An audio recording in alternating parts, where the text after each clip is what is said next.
Good morning mga madi, magsamok-samok na sad ko sa inyong mga newsfeed mga madi. Og before ang tanan mga madi, pangayoon ako daan inyong likes og support mga madi. Og salamat daan. So mao to mga madi, no buntag na sad mga madi og manarbaho na sad ming duha sa akong boardmate mga madi. So suka di ay nagbalhin mi diri nga balay mga madi. Sayo na jud mi gamata kay excited jud kaayo mi taga-adlaw musugat sa silak sa adlaw mga madi. Og first thing di ay in the morning mga madi, after waking up si Summer di ay no una na siya nagamata sa amo so gahulat na siya. Usahay ang iyaang sulang iya pa nang ipasangat dito sa among pulta-pultahan nga perting mubua. Kay wala man ay pultahan ang amo ang kwarto mga madi, amo ara nang giali-alihan para dili siya makasulod no. Kay iya na lang man tong ambakan ang karton nga among giali-ali. So ang among gibuhat amo ang gialihan og katong murag hardy flakes man ata na siya nga kuan plywood basta unsa na siya tawag ana. So mao to mga madi, pag mata namo kugos-kugos dayon na si Summer sa ako ang boardmate o gihalok-halukan mga madi kay ingon ana man gyud na siya mangayo gyud na siya og atensyon mga madi. Og dili gyud na siya pwede nga dili nimo tagaan og atensyon mga madi kay nagbuhi na lang man gani ka og for baby. Imo gyud nang tagaan sa imo ang atensyon. Og pag human mga madi ako nanilihig na di ay ko sa amo ang salog og ang akong boardmate mga madi naglingkod-lingkod pa na siya sa gawas usa pa na siya ni palit og beef loaf nga ako na siyang gikuan, ako na siyang gidali-dali. So pag human di ay mga madi nagpalit na siya og beef loaf og itlog kay mao na lang ang among isud-an karon nga buntag mga madi.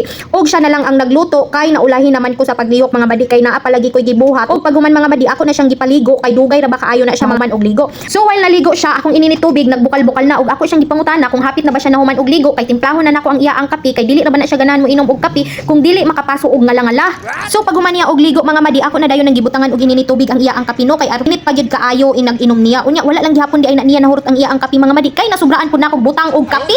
Perting paita. Sumao to perting yang reklamo nga daghana pud daw ani og kape. Oy og nahuman na jud mi og pamahaw mga madi og nagready na siya para mo time in dito sa iya ang trabahoan. Higo pod alas 8 nakabalik na siya sa amoa kay ihaton na pud ko niya sa ako ang gitrabahuan. Ug mao to mga madi no, salamat kayo sa paglantaw sa ako ang video. Bye bye.